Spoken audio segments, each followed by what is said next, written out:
Y'all don't know what I went through. Do you have a card in your hands right now? Nike Talk was that place that spiraled what you enjoy now. Anyone who brought a Kobe shoe in, I would clean it for free. Man, Melo was better than a lot of people in the league. I saw that. My favorite jersey's that one, the Barkley. Kobe fours. Oh, yeah. Episode 45. This is the Dandin and RJ Machismo podcast. This is Dandin. My co-host RJ Machismo won't be here tonight, but he did say what's up to everybody. So tonight we got a very special guest. We got the second of fourth OG member of the Sneaker History podcast. We have Rohit Malhotra. How are you doing tonight? I am honored that you gave me such a beautiful runway of an introduction, and even more honored that you nailed the pronunciation. Great work, Andon. Yes. All right. I totally get where Mateo gets the good grades from, because that was fantastic. No. The apple didn't fall far from the tree on me. No, it did. Anyway, how are you otherwise? All good? Everything's good. How's everything with you over there in Oregon? It's another beautiful sunny/rainy day here where we mistake the rain for sun, because sometimes you just need that kind of positive experience in your life, but can't complain. Just finished up work and now looking forward to chatting with one of my favorite people on the Sneaker History Forum. Hey, we're going to talk more about the Sneaker History Forum. So, all right, Rhodes, so just a little icebreaker. So just tell us more about yourself. Sure. Rohit Malhotra. I have been in Oregon now for about 11, 12 years. Originally, I was born in India, and my folks immigrated to the States when I was 6, and they immigrated to Seattle, Washington. And we were, at the time, living right across the street from the Space Needle and the Key Arena, and we had moved right during the heart of basketball season. And for us, coming from India especially, cricket was the only sport that mattered, except for kids like me who love professional wrestling. And I was just captivated by the beauty and the artistry of basketball. So I tried to figure out everything I could about what makes the sport so awesome to me. And ultimately, as you fall in love with basketball, you start falling in love with other tenets of the culture. So sneakers was that next gateway drug in a sense. And just seeing the iconic imagery of Michael Jordan doing the things that he does, and you see Sir Charles just be this mouthy malcontent, but he backs it up with his game, and you just kind of fall in love with all this other stuff like hip hop and commercials. So that to me was kind of my important stage of trying to figure out who am I going to be when I get to the big boy leagues of middle school and high school. So stayed in Seattle for about a year, and then my folks had the option to either move to New York City or Jefferson City, Missouri. And they thought, you know what, we need to see our boys grow up. And while New York City gives us a lot, it doesn't give us exactly that. So we moved to this rural town in Missouri, and it was one of those things where you go to that town and you realize, okay, everybody likes college basketball. Everybody likes country music. What do I need to do? I need to make sure I get even more established in my love of basketball and hip hop and sneakers, because for a lot of people, and this is kind of an absurd thing to say in hindsight, I would be their first gateway to any sort of diversity. So I want to make sure that I represent not only myself, but my interests really well. So that's why I think I felt so passionate about all this stuff. And ultimately it culminated in joining the Sneaker History podcast. Man, that's dope. So growing up, Rohit, who was like I know you're everyone like a big fan like Michael Jordan. So like, what was there like a certain like sports team that you followed aside? I'm assuming aside from the Chicago Bulls while you were living in Seattle. So for us, it was good because initially we loved the Sonics because it was the year that they were in the finals, so 96. And then when we moved to Missouri, like my kind of basketball love translated to Grant Hill, because I was always captivated by the art of passing, because when you score, obviously one person is happy, but if you pass the ball, you're essentially making two people happy because you're passing the ball. And if you throw a great pass, there's no greater feeling. And then I kind of fell out of it a little bit. And one day I see this kid, and I say kid because he looked very much like a high schooler, but it was the flashiest behind the elbow passing, like between the legs over his head. And that was Jason Williams. And I think the same year that Vince Carter came in the league, I think he and Jason Williams probably saved the NBA for people that were frustrated because we were coming out of a lockout. And then all of a sudden you literally saw these two guys every night put on a spectacle. And as much as I could wax poetic about Allen Iverson, I will give people the free plug to please listen to Nick Engvall's episode, because he did a tremendous job also articulating the fact that Allen Iverson was that guy for us. And it's one of those things where when we have this discussion, people always kind of say, oh, I'm a part of the MJ generation or I'm part of the Kobe generation. I think AI has kind of been nestled in between, because as much as Kobe Bryant was popular at that time, you couldn't tell anybody that Allen Iverson was second place, because we all kind of rode for him. And I know Nick had mentioned this kind of comparison, and I always thought Allen Iverson belonged to us in the streets, because he was truly what we were about, which was having fun, having a ball, but then also ultimately embodying all these principles that we tell each other like we need to have, which was perseverance, grit, endurance. And he was probably pound for pound the most exciting player I saw. But enough of me kind of copying off of Nick's answers. I would say just a whole collection of people. Hey, that's that. I mean, that's dope. I mean, like I said, and we've lived in that 90 nostalgia where sneakers, athletes, sports, those kind of all intertwine. Like why we love sneakers so much. So I can totally relate where you're coming from. Where like you see something, you want to know more about it, like Grant Hill and Jason Williams, and AI. Those were like the people that we looked up to and the people that entertained us over the years. So yeah, I completely like know where you're coming from as far as like entertained you and what inspired you. All Now, I was right. going to ask you, like, oh, if you don't Oh, mind me asking, yeah, I'll yeah. turn this over to you a little bit. How do you feel? Because I think the way that you and I kind of wax poetic about AI, I know you're a big Washington Wizard / Bullets guy. Like, what happens when your son comes to you and be like, Paul, tell me about Gilbert Arenas? Because I feel like he has some of that same Yeah. imagination that was captured, because he was also kind of a score first point guard like AI, but there was very much a tongue in cheek aspect to him. I mean, he was probably the first one with a blog that we were all kind of following. Mm-hmm. Like, talk to me about that, because I know you're a Washington guy through and through. Yeah, yeah. I'm glad. I'm kind of glad that you said that because yeah, Gilbert Arenas is my guy, all time favorite NBA player. Um, it was a privilege like when I was living in DC. It was a privilege like watching him live. Even like I was even a fan of him when he was with Arizona because he was different. Like what type of NBA college player will play in Air Tune Airs in Air Maxes, you know, who would play in Hirachis, Air Max 90s, Air Max 1s. He was different, and he had that underdog mentality. And then like he went to Golden State and signed with the Wizards, dropped 60 on Kobe. You know what I mean? He was a perennial All Star, and then the whole gun incident happened. And like I would say, like last year when Kobe passed away, it was actually Kobe that told Gilbert, you know what, I want you to use your knowledge of the game and teach the younger youth. So there was an open invite for Gilbert on the social media. Hey, like I'm becoming a new coach. I'm gonna be here from this time to that time. You know what? I dropped everything at work, took my kid.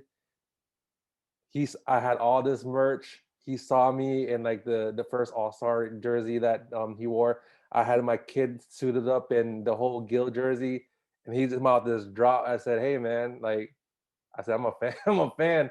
And then it's funny, like he signed all my autograph, signed all my stuff, and we were actually on TV too because I think the local news was recording.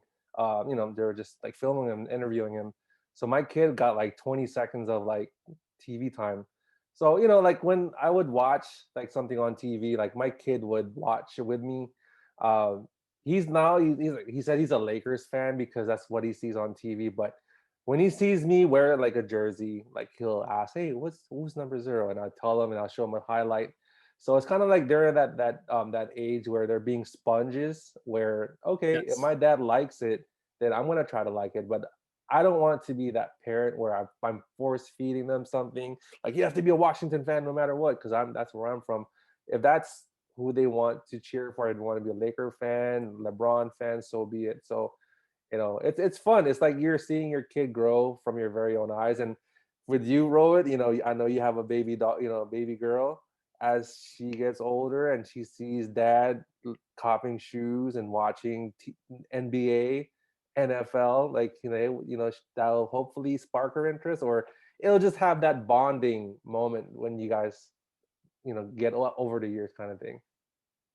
No, and I will also use this opportunity to shine a light on the gentleman that's interviewing me. So we have a particular channel in our forum that was recently christened the Jabroni Chat.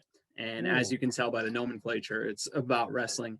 nice. And we have one of those moments that while we have a lot of common interests, I think one of the strongest interests that's binded a lot of the folks on that forum together is being a dad. And then I would say, $1 billion smile that your son had at his first wrestling event is Ah, literally the embodiment of what you were just chatting about. So I yep. just wanted to make sure that this guy does a lot of great things, but one of the things, if not the greatest thing he does, is make sure he continues to be that awesome dad. So I just wanted to give you that moment to say thank you, Dandon. But anyway, where were we before I took us Hey, off this tangent? no, it's all right. And back to you, Road. You're also props to you for being a cool dad. I see on your social media all the little dad jokes that you pull with your dog. I laugh because I pull the same dad jokes like you do. So it's like I appreciate that it's like a dad thing, like we vibe on it.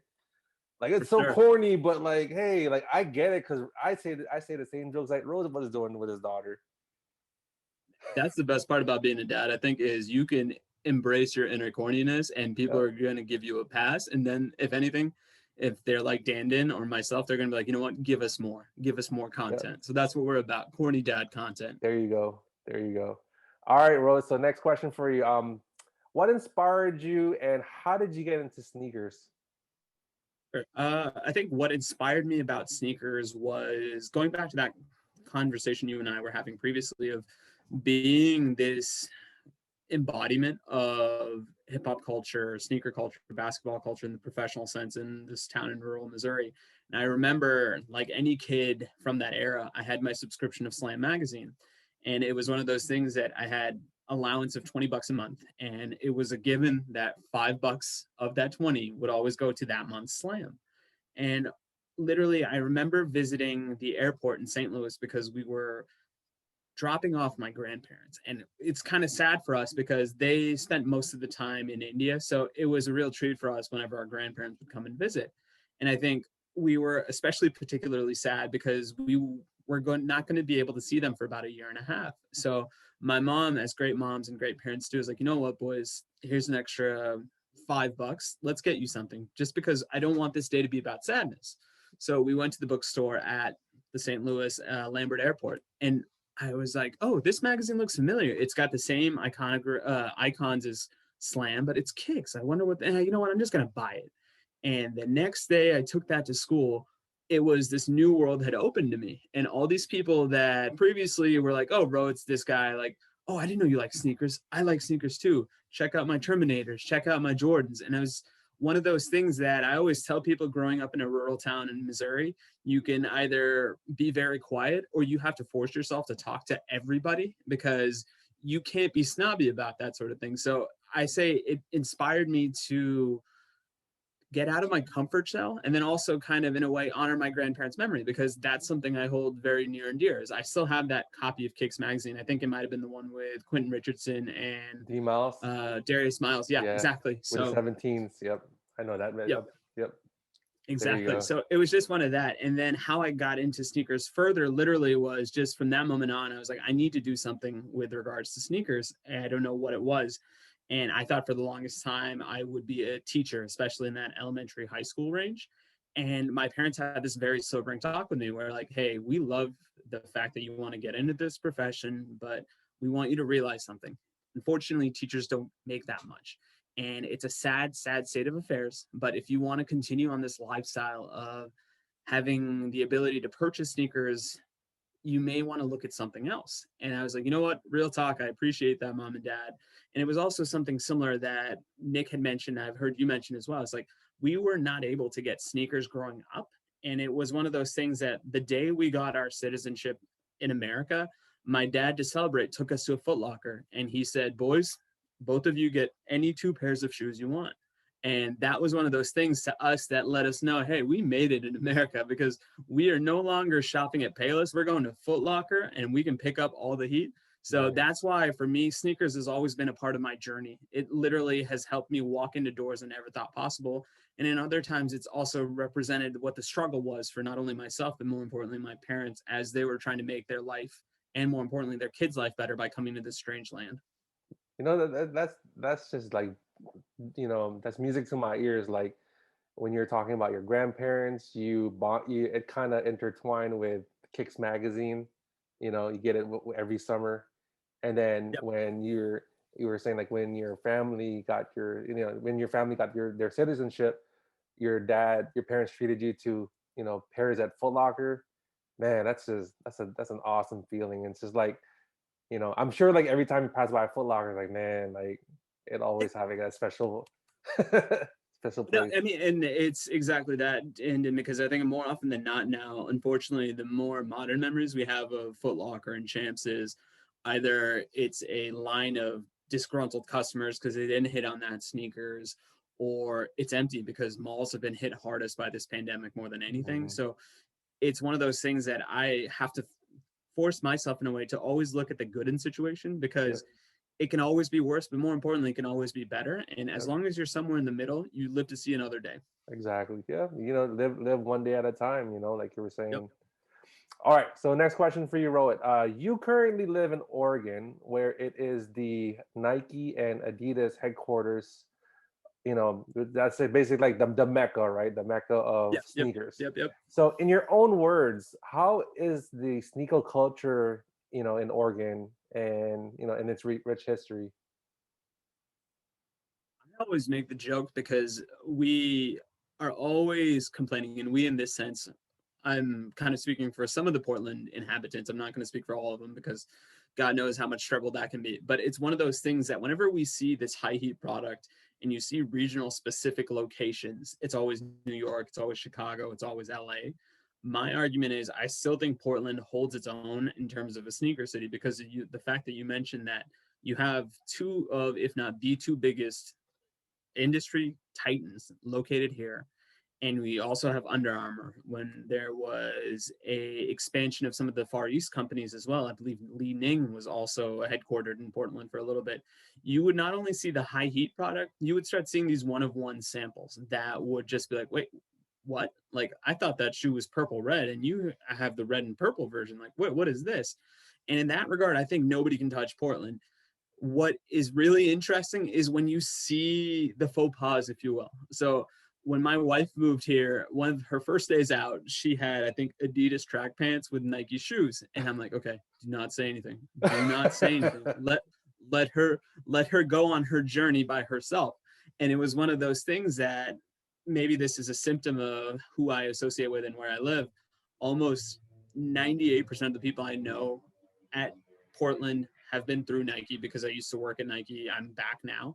And it was one of those things that she had her best friend, who ironically enough was the one person that works at Adidas, kind of take her aside and be like, Talika, I love you like a sister. You've done so much for me, bringing me into this friend group, and I hope I can do the same for you. And Talika, my wife, was like, yeah, of course. Please do not mix and match. You are killing all of us. And it was one of those come to Phil Knight moments where we're like, okay, all right, let's make sure that going forward we are coordinated. And it's funny because it's an absurd statement to make if you are not in Portland, because I know how much of a struggle it is to just get up every morning and put clothes on yourself because you don't know what is going to happen. And sometimes you are very much a slave to your laundry run and you just hope that you are at least coordinated from head to toe in the same brand. But it's one of those things where she's done a great job in terms of humanizing to me, like, hey, just because you guys think it's okay to do this here, it is not. But it also kind of fosters itself in a way that you had mentioned Dead Stock Coffee when you and I were chatting right before. Like, I can't think of any other place that would have a coffee shop that is so focused on sneakers that A is still going, but it is a thriving tourist spot, if I can even call it that. Like you and I have a mutual friend, shout out to Barry. He had visited Portland, and one of the things that was most exciting to me was, hey man, you don't understand how much I want to go to Dead Stock Coffee. And that's one of those things where I'm fortunate that I was friendly with Ian, the owner, but that makes my heart grow 10 times bigger because it showcases to us, and more importantly, it showcases to people that aren't from here that we are truly about that life. Our coffee stores are about that, our consignment stores. So yeah, I mean, it's very much Sneaker Town USA for me. Yep, it's in fact the mecca of Yes, the Nike. Mecca. I love that comparison because it is literally you will be getting whiplash if you are at the right part of town because you're like, what, huh, huh? Like, how is this possible? How much? Like, there's global warming in this city because there's so much heat on the feet. But yeah, it's so And I crazy. and I can imagine like the Nike and Adidas employee store like during release days. I've heard stories where lines are blocks and blocks just Oh to yeah, yeah, yeah. buy stuff at retail. Oh, it is absurd, and that's how I tell people I got back into sneakers because when I got to Nike, my first 2 years here, it was a bit of a challenge for me because I started off as Nike as an intern. And when you're an intern, you have 59 of your best friends going with you wherever you want to go because you're all new to this city. You're all proud to tell the world that, hey, we're Nike employees. And it may even be for 3 months, but we are going to make sure that you recognize how amped up we are about that opportunity. And the biggest benefit is the what you call it, the sneaker pricing or the employee pricing. When I got here converted full time in my first 2 years, I didn't have those 59 of my best friends. I'm like, what the hell am I doing? Did I make the wrong decision? And then fortunately for me, one of my really good intern friends who I didn't realize was also converted took me under his wing and kind of showcased to me like, hey, this is why we all get excited about working for Nike because you have to have an appreciation of the product. And I remember he would tell me, like, I don't care if you want to buy this sneaker or not. You are coming with me to every single sneaker release for the next 6 months because you need to understand how these sneaker releases work. You need to understand who is buying our product. You need to have an appreciation, even if you don't want to buy it. And then what I ended up doing was word kind of got out that, oh, you know that kid Ro? He will get you a pair of the employee sneakers if you can't make it. So that's how I began to network because people would reach out to me because we would be in a meeting together or we'd play basketball in the Nike Rec League up and be like, hey, Ro, I heard you are like this specialist. I was like, well, let's not speak in such terms. It's just like, if you want these sneakers and I know I can ride or die for you because you're my buddy from whatever aspect of Nike that I met this person through, I would get the sneakers and I would give it to them and then we would have a chat. And that's how like my network began. And then I started feeling like myself again. So I always love that component of the employee store because it allowed me essentially to rechristen myself in a way. That's dope. So let me ask you this, Rohit. How often did you get asked for passes for the employee store? So the passes, not so much because that was the one thing about being mostly friends with Nike folk. Like they really didn't need passes. Hmm. What would happen is around that holiday season, they would be like, hey, Ro, do you have an extra one? Because, my auntie's coming from Birmingham, Alabama, and I just need an extra pass. I'm like, you know what? I got you, Alex. Here's a pass. So that is the other kind of weird secret about living in Portland at that point, because if people find out you work at Nike, there's a certain hourglass that just gets flipped and you are just counting down the moment until they kind of say, hey, can you get me a pass? And usually for me, I'm a bit of a troll, so I would sometimes make them work for it and be like, yeah, if you can devise me a poem that has this AB rhyming structure, maybe. But at the same time, I'm a big softie, so I would give passes to the store because ultimately that's the best way you can kind of share a joy about where you work. Yeah, and especially like you like you were saying that when you went, your coworker took you under his wing, where he made you understand the culture of Nike, why people keep going every Saturday and buying stuff. So yeah, I mean, it's, you live in the culture, part of the culture, and you also work in the culture of Nike, which is so dope. And this will be my one humble brag, and that friend of mine is now a signature designer. He was designing both the Kyrie and the Kevin Durant shoe, Benjamin Natankame. So I gave my cheap plug to him as well. So he was very instrumental in terms of doing exactly what you said, Dundon, of making me appreciate what we have, because sometimes I think we struggle doing that because we Yep. take it for granted. Hey man, that's awesome, man. And much props to you, Nike community. You guys doing great. All right, so we're gonna get to the cool part about this podcast. So, Rohit, so you are one of the four, hosts who co-host Sneaker History, which is a podcast slash Discord channel. So, how did it start for you over there at Sneaker History? So for me, it was really interesting because I was in the same social circles as Robbie, who's one of my co-hosts. And essentially, if I'm Kanye West, he's Jay-Z, because he was the one that reached out to me saying, "Hey man, I started following you on IG. Notice we have a lot of similar sensibilities in terms of the jokes that we make, the memes that we share. How would you feel about doing a podcast with us?" And I said, sure. I mean, I did college radio for 3 years, and it was one of those things that I think I'm a terrible public speaker. So I always look for opportunities to get some reps in, lack of a better term, because I need to feel comfortable speaking because I don't know what I may end up having to speak about at work tomorrow. Not saying that my work is anything exotic or that, but it's just this weird mental phobia I have of being tongue tied at the worst moment. So I said, yeah, sure. I mean, if you think it's worth a shot, we can do it. And at that point, Robbie was with Nick and Mike, the three-headed beasts that represented sneaker history, because they were so prolific at that point. Like every week they gave you 3 shows, and no show was really the same as the previous one. And how they got me was, we want to branch out into something that's wider than sneakers. And so per Robbie's scouting, he had found out that I was a bit of a sports head. So he said, "How would you feel about doing a sports podcast?" So I said, sure. So we would record in Robbie's house, and he would just say, "Okay, the topic today is this. How do you want to go about it?" And he was so pivotal to me, similar to my friend Ben. Robbie is the direct result of the person, whether you like me or not, that's speaking to you today. And he was the one that got me to think of ideas in terms of segments and using things like segues.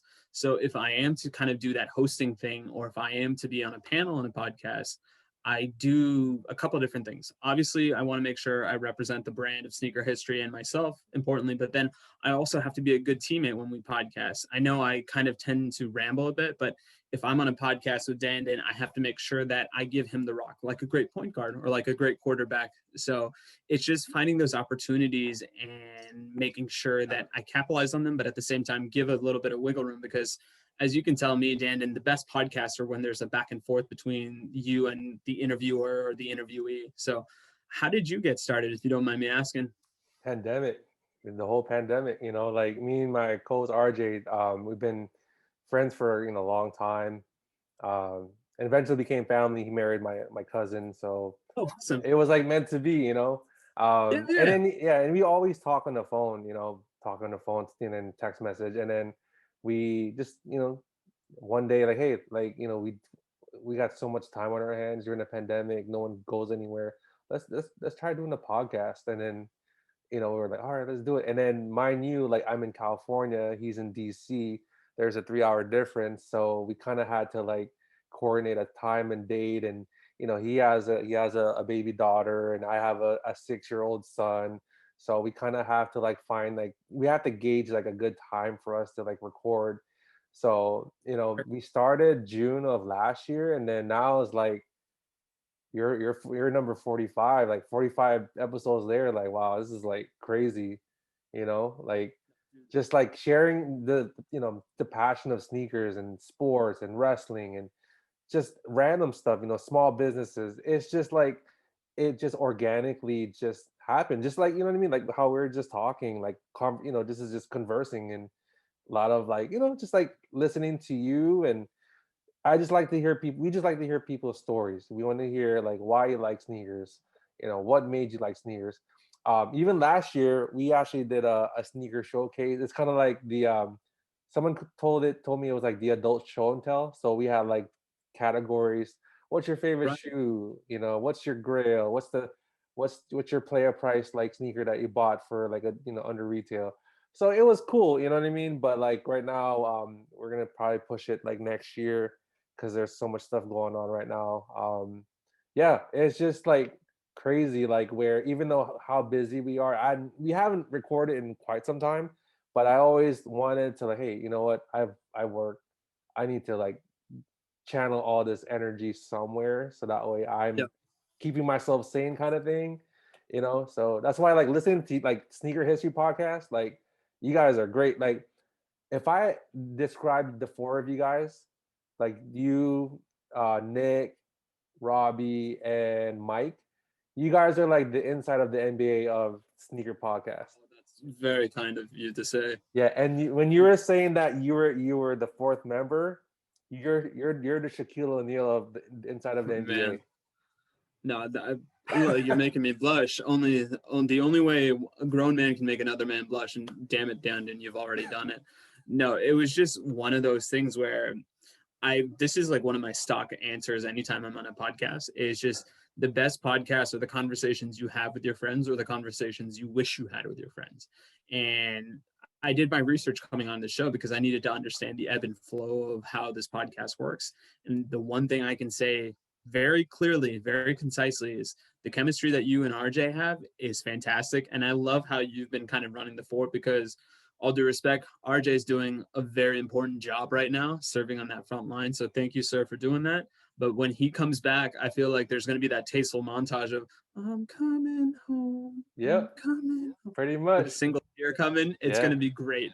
Yeah, and like I said, like I tell him, he feels bad. Like, I can't. Sorry, man, I can't do it. I said, no, man. Like, this is, you're doing what's important. You're being, you're serving. You're doing your frontline thing, helping others. I'm good. You know what I mean? Like, I hold down the fort no matter what. So I always try to remind him. He always like, oh man, like I feel bad. Like, no, don't ever like make yourself feel bad that way. So RJ, do not feel bad. You are doing. I'm not a very religious person, but you're doing God's work if you're keeping a lot of us alive, because it's so crazy out there. And I tip my hat to you, because that's the best way I can summarize it. So please continue to do that, and you will be back. There's no question about that. Absolutely, absolutely. All right, so more about the sneaker history, Rohit. So not only you guys do the whole YouTube and the podcast, there's also a sneaker history Discord. So the sneaker history Discord is one of like the most, in my opinion, one of the best forums that shares like the love of sneakers and and more. So how, and I asked this question to Nick. I also want to say, actually, with your insight. So what does it mean to you when you've seen it grown from the very beginning to where it is now as a cohesive and caring community? It's for special sauce. I mean, as great as somebody may think our episodes are, and there are some pretty good ones, it is primarily because we are secretly not only trying to make each other laugh on the episode, but we're also trying to get that feedback back from that audience. Because ultimately, tomorrow, if we are told that, hey, you can only make this podcast for that Discord, I don't think any of us would bat an eyelid. We'd be like, okay, that's cool. Like, that's family, that's friends.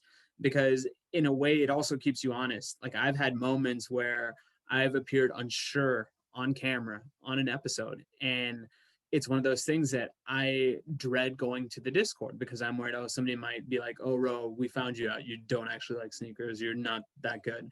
And the feedback that I get is so welcoming, no matter what it is. And it's one of those things that it's one of those tired and cliche things of like, you should not be afraid to fail.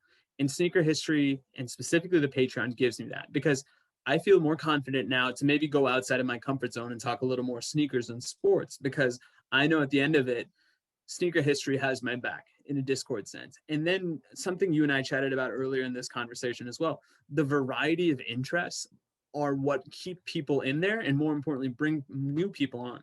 Because I've introduced it to my brother, and he's like, I'm not a sneakerhead, but I love this Discord. I love the fact that you guys will literally offer up your raffles. Like, please take my raffle. I don't want this, but if that means you're one step closer to hitting on this shoe that you clearly want, that does more to me than getting that actual pair of sneakers myself. It's something along the lines of the Secret Santa, where we fill out the 20 question questionnaire, and you're just like, you know what? I can't wait to see the creativity of what somebody is going to give me. And it may not have any monetary value, but the thoughtfulness of the gestures on that Secret Santa, or just even something as normal as, I remember there was a Chief game that was pretty bad. I'm a big Kansas City Chiefs fan. And I believe one of our listeners just reached out to me like, hey, man, I just wanted to say that was a rough loss, but you got this. Like, you guys will be back.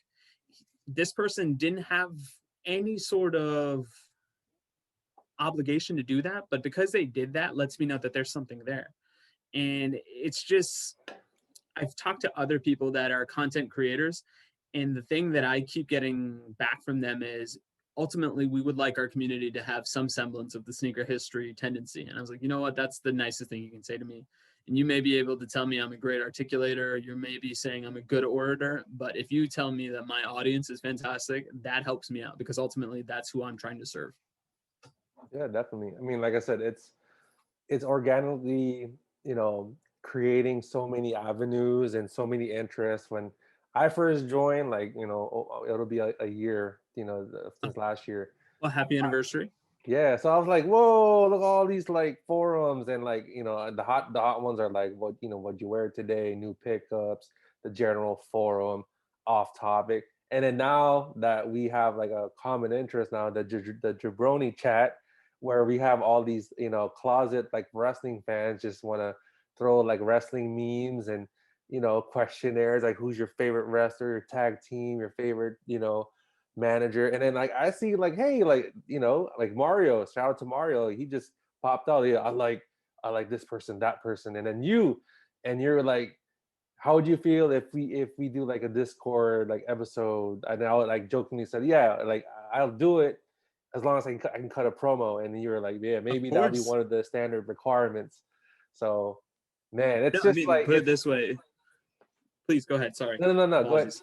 Go ahead. No, I was just going to say this. It's one of those things that as we kind of chat to Nick about, okay, what do we want to do to take that next step with sneaker history? I think the question always turns to, how do we broach the subject of going outside our lanes a little, but still staying true to the mission? So it's one of those things that we've talked about having a Formula One show, because we have a bunch of Formula One people. I can't wait to see you cut a promo that is going to pop the entire Discord, because I truly believe that, like The Rock, finally Dandon has come back to podcasting, Oh and it man. is going to be epic. Oh man, like cut like a Stone Cold, like what? Yo, and it's just one of those things where like I go take it back to the fact that it makes me feel so good that your son is quote unquote being taught the right things by going to a wrestling show. But before he goes to the wrestling show, he has to get those grades up. Yep. And if WrestleMania is coming in 2023, I know that young man is going to work his tail off to get there in some way, shape, or form. That's the goal. I mean, it's a 2-night event now. It's not just like one night where it drags for like 10 hours. So I told him, you have 2 years to continue to maintain good grades. And, I'm sure at that time, hopefully pandemic is already calmed down by that time. We'll go to both shows. And I'm actually like happy because that kind of brings me the old kid in me. Because I saw him at a Staples Center or the Crypto Arena. I saw his joy, and just like I was just like looking at him. I was just nearly like a tear was shedding in my eye. The pyro, like he was like covering his ears. He didn't know how loud it would be, and like people like shouting and yelling. So I mean, it's just like a joy. And like I said, when your daughter gets at that certain age, you guys starting to share those like dad and daughter moments, daddy daughter moments, man, it's speechless, man. You can't even put into words. I'm getting goosebumps as you're talking about it. So that's probably the coolest feeling I can get. So if you don't mind me asking, who's his guy or who's his girl? Like, who's his absolute favorite right now? Like wrestler right now, Yeah. he likes the New Day, so he likes like Big E, Biggie. Kofi, because he also likes video games too. Because Xavier Oh yeah, Woods they has that up, down, down. down. So Yes. I've shown him like all those previous episodes where they would like play bowling, or they'll play Mario Kart, and they would do like the Mario Kart thing in the ring. So like that kind of like intertwined and had him more interest. And when Kofi Kingston won the WWE Championship belt like 2 years ago, and then he remembered Papa. I remember like when Kofi Kingston like won the belt, and then his kids were in the ring. Like he always has those like certain nostalgia memories, and now like he's giving me like stuff like, Papa, like, can you tell me about Hulk Hogan? Like, was it like 1983? Like he just like started like I don't. He just I'm not. I mean I don't know where he's getting his information, because he doesn't watch. I mean, he watches a lot of YouTube. Like I see what he watches, but when he watches WWE programming, he sees like Hulk Hogan and like in the intro, and he'll ask me like, "Oh, is he your favorite?" Because he's actually my favorite wrestler, like of all time, which is Hulk Hogan. Um, because I showed him a picture of him with me and him. We took a picture, and he'll always stick out his mind and tell me more about his finishing move. Like, who did he beat? Was him and Macho Man like the mega power? Like, how do you know about mega powers? Like, he was just like, I was just freaking out, and then it's just like a trivia contest every time. Like, we would go on a car ride or we're like eating dinner. So it's crazy. And like I said, like, wait till your daughter starts talking, Rowan, and Daddy, like, man. can you tell me about like what's the newest shoe that's coming out on Saturday? Because like my friends, this and that. I think it's cool. Yeah. No, it's crazy. Like my wife and I both have things. We're like, okay, minute this kid's ready, like we have to do this. As of right now, like the one thing I'm kind of missing is we had this nightly tradition where I'm reading her the first Harry Potter. I'll do about 1.5, 2 chapters, just because I want to make sure that we're reading to her, because that's really important in her development, as we've heard. And then also it goes back to that thing you and I were chatting about, where it's like it's just reps to sharpen this voice a little. And it's one of those things where it's like, if she even comes to me and has that Mateo moment where she's like, Papa, tell me why Hufflepuffs are a bunch of basics, I'm gonna be like, you're the best, you're my daughter, this is why. So like, I get it, I love it. Yeah, and the day that he said, "Papa, can you take me to Hogsworth? I want to go to Universal. Can you take me to Yeah, the train? for sure. I want to play. I want to go to Hogsworth, and I want to see Dobby. It's just like, oh my god, like let me just bust out these books already. Let's read the books. Let's go. Let's read them. You read them to me now. I read them to you as a child. You read them to me. There you go. We'll read the the kid version of it. I'm sure there's a kid version of Harry Potter. Yeah. All right, so we're towards the end of it. Rod, I appreciate your time. So just a little thing about back to sneakers. So what are your top 5 sneakers that you own? So I've got a couple. So I'm in this weird spot right now. We're actually moving. So I've boxed up a lot of my sneakers, but one pair that came out recently, in the sense that I had ordered it and it just came to my house today. So that's why I will use this as a answer to that question, is probably my sneaker of the year. We chatted about it in one of the sneaker history episodes, and that's the Manye 3. And I think just usually, especially when it comes to Jordans, I tend to be very snobby about the fact that I just want the OG colorways, but this one was just so special in terms of not only the materials used and the colors. Like, it was a very crisp, clean shoe, but just that story about how it's an homage, I believe, to his mom. And apologies if I get it wrong. Please, if you're listening, correct me. I love to be corrected, because at least it allows me to retain the material even better. A couple other ones, I really love my Kobe 8 What Does. And it's a flashy shoe. It's probably the flashiest shoe that I own, but it's also indicative of a time where that's when I got back into sneakers, which was around the pomp and circumstance of the holy trinity of KD, LeBron, and Kobe almost always every weekend having a shoe out, and us having to make the decision of, okay, do I buy the Kobe this week or do I buy the LeBron?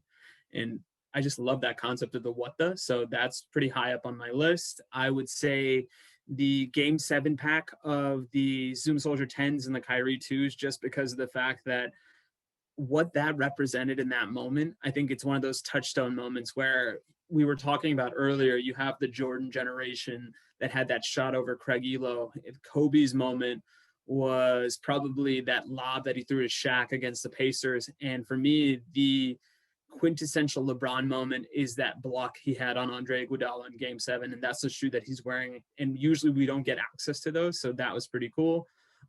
One other shoe that I really like, Kyrie 4 Confetti.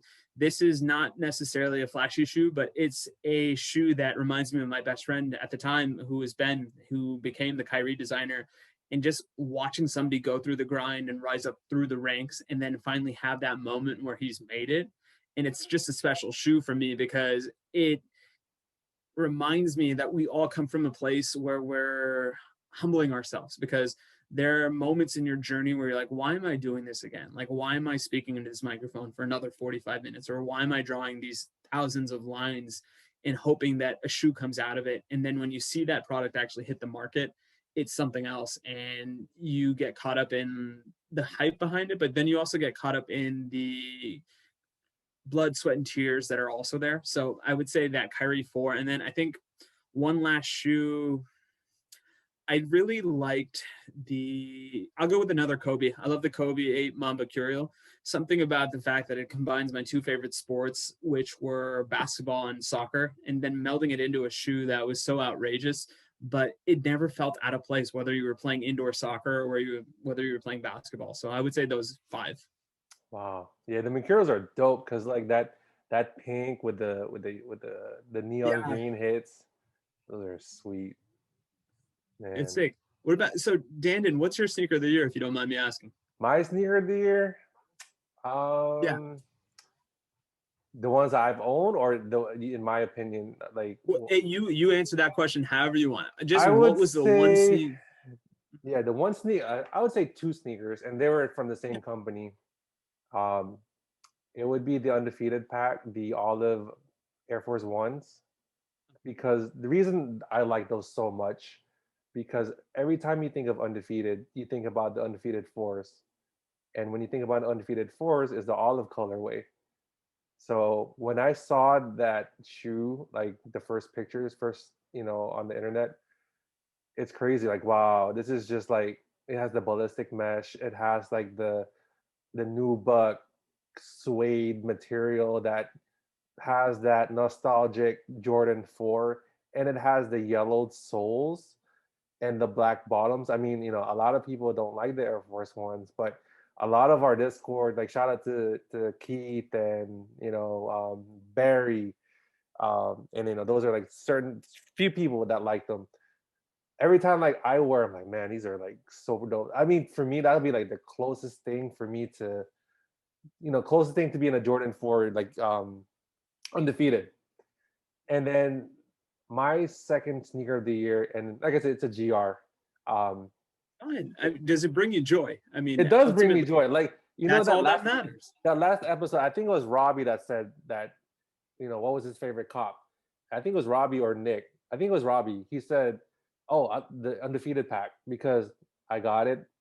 I woke up late, picked it up, got it, and I got the other colorway. Went to the store. I forgot the store that he went to. It's there. I was like, damn, I feel you, Robbie, because that's how I felt. Because like even that undefeated release, everybody was just rallying each other. Hey man, like I know like your size isn't there, but like if I swing by the like my local shop or undefeated, let me know.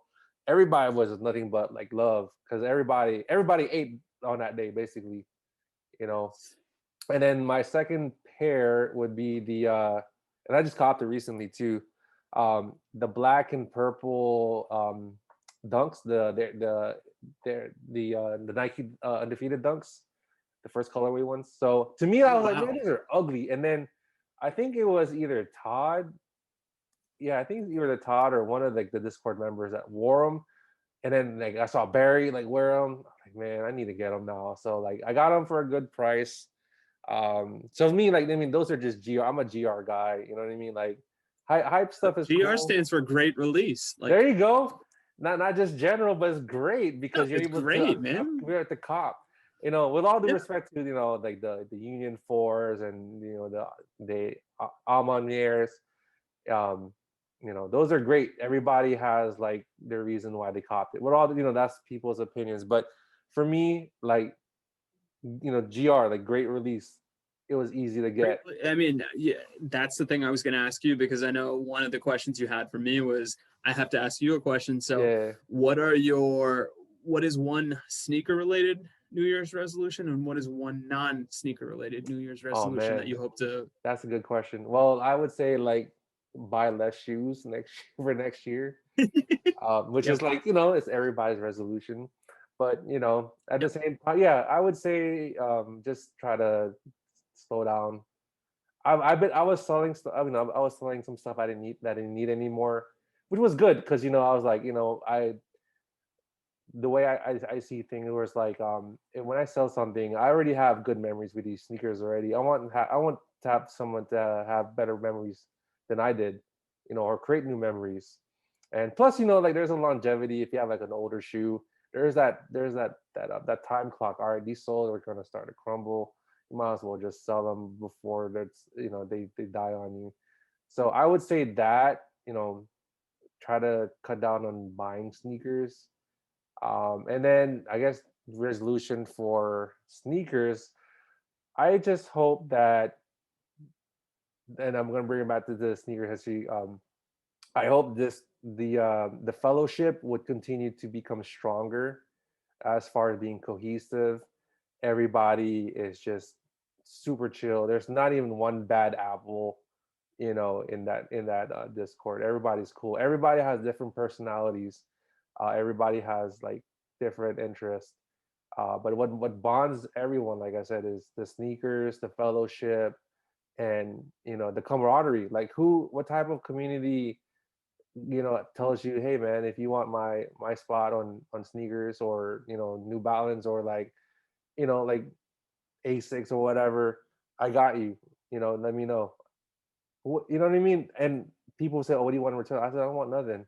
Yeah. I helped out. I forgot who I helped out. USMC guy from, I forgot his name, Yeah, from yeah. Idaho guy. Yeah. So like I was able to cop like exclusive access on a Sakai waffle. I put it out there. Hey, anybody want this colorway? And then he hit me up. All right, no problem. This is how much it costs. PayPal me, give me your address. That's it. So it's cool, man. It's just like, it's kind of like we're back in the day. You're homies, you know what I'm saying? But there's no hidden agendas. You don't gotta pay me. You just pay, not a penny more, not a penny less what I paid for, or even less. Like I would say another example. Like I went to Barry's uh toy drive. Toy drive. So Yeah. it was awesome, right? So I haven't seen Barry in a while. So what we did was, all right, he had sneakers I didn't want anymore. I had sneakers that he didn't want anymore, and we were the same size. Kind of like traded pretty much.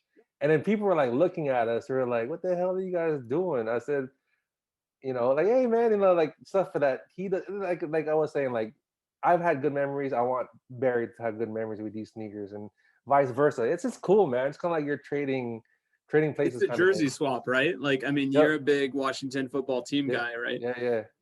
When Chase Young was still there, like he's swapping his jersey with Dak Prescott, or I guess Ezekiel Elliott. I think they're both Ohio State guys. So I Yep. totally get it. That's how I envision that.